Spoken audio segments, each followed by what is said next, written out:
This is a new Laowa f2 11mm lens, f4.5. I hear a lot of good news about how well it works for landscape photography. I'm not a professional photographer, so if you're a professional photographer looking at this particular video right now, I may not be able to offer you insights whether or not this is a good fit for you as a professional landscape photographer.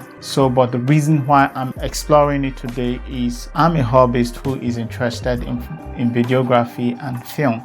So I'm going to be putting this thing to test as usual. I just want to be able to explore it and see exactly what it can possibly offer. The key features of this particular lens: it is a total manual lens. It's not an auto lens. First look, I realized that it is very solid. It has 3 layers of premium glass, extra low dispersion glass aspherical, ultra high refraction glass. I would like for us to look at the build first. If you look at the bottom right here, the cover of the side that is mounted to the lens, you realize that it's hard plastic cover that it has, and it's written boldly here, L mount. So if you open it, you see how solid this particular portion is right here. The thread seems very, very solid. So let's cover that. This is the focus, and this is the cover right here. The cover is metal, and right inside the cover is a bit of cushion, just so it's not metal against metal. There's also a thread inside this hood right here. The thread is for 65mm ND filter. I don't have any ND filter here, but I hear that it can be pretty challenging to put the ND filter on there because of this outer lip. Why is this wide angle so special, if you may ask? If you have a very small space as a YouTuber, this is able to give you the illusion of a much bigger space because of the wide angle. Whether or not it has distortion, we will find out when we do explore it. So it is time to explore this lens.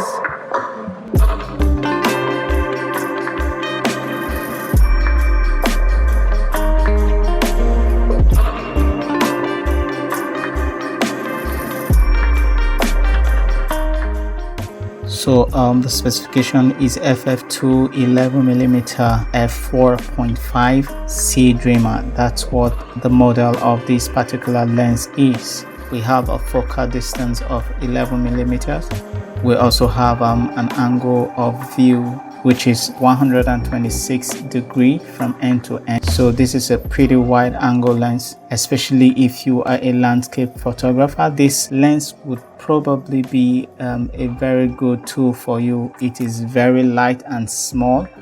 Not so light because there is layering of glass within it, about 3 layers of premium glass within this particular lens. So it's a nice weight. It's not too heavy, it's not too light, but one thing you can quickly notice is how compact and small it is, which makes it easy to carry around without worrying about heft and much load to take, especially if you want to go light. But I'm exploring this for videography. Let's see how it goes.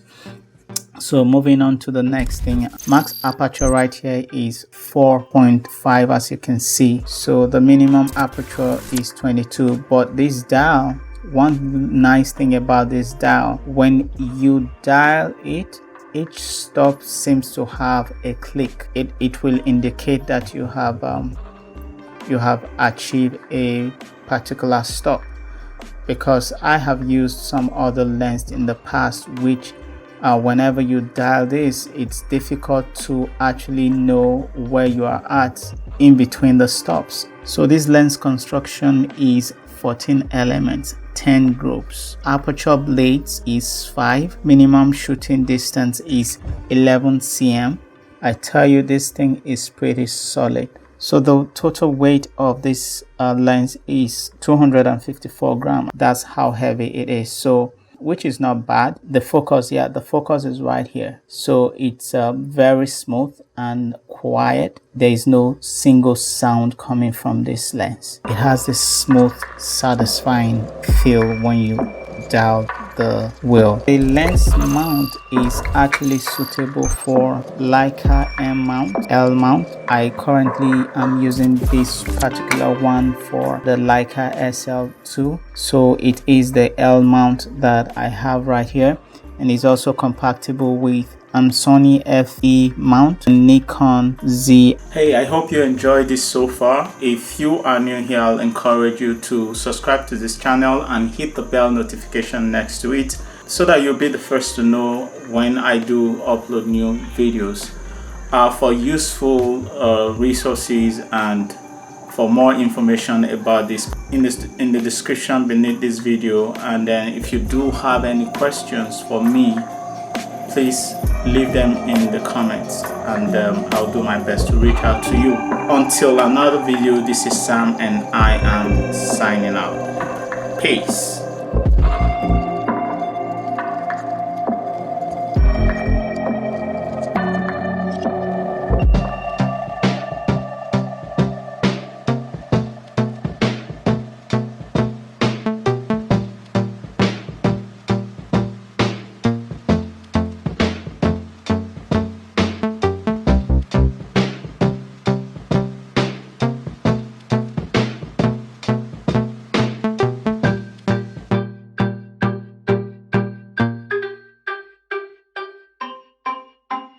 Now you might want to be careful around these edges, because what you see right here is very sharp. If you rub your finger around the surface, it can cut you, so you might want to be careful with this particular portion right here.